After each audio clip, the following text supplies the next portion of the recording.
আসসালামু আলাইকুম সম্মানিত ভিউয়ার্স। তো আমি বলেছিলাম যে আপনাদেরকে আমি আপডেট দিব এই জগন্নাথ ইউনিভার্সিটির সমস্যাগুলো সম্পর্কে। তো ওয়েবসাইটটা অলরেডি মোটামুটি ঠিক হয়ে গেছে। তো অনেকেই এসএমএস পাইছেন অনেক বিলম্বের পরেও, 12 ঘন্টা 14 ঘন্টা।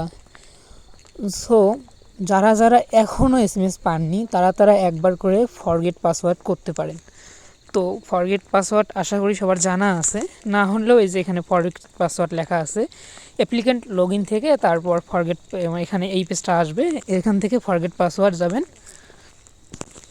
সো ফরগেট পাসওয়ার্ড যাওয়ার পর এখানে আপনারা এইচএসসি রোল রেজিস্ট্রেশন দিবেন, এসএসসি দিবেন, মোবাইল নাম্বারটা দিবেন, দিয়ে ফরগেট পাসওয়ার্ড করবেন।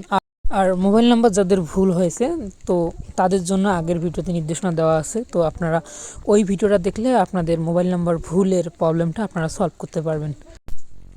এরপর আপনাদের আরেকটা কোশ্চিন থাকে যে ভাই পিক সিগনেচার কিভাবে আপলোড করব। তো পিক সিগনেচার প্রাইমারি অ্যাপ্লিকেশনে আপলোড করার কোনো প্রয়োজন নাই, আর সেটার কোনো ঘর দেওয়াও নেই। সো যখন পূর্ণাঙ্গ অ্যাপ্লিকেশন দিবে তো তখন আপনারা যদি এলিজিবল হন তো তখন আপনারা পিক আর সিগনেচার ওখানে আপলোড করতে পারবেন। সেই ভিডিওগুলো আমাদের চ্যানেলে আমরা ধারাবাহিকক্রমে দিব, আমাদের চ্যানেলটি সাবস্ক্রাইব করে রাখতে পারেন। আর আপনাদের প্রত্যেকের জন্য শুভকামনা, জগন্নাথ ইউনিভার্সিটির একটা সিট আপনাদের হোক।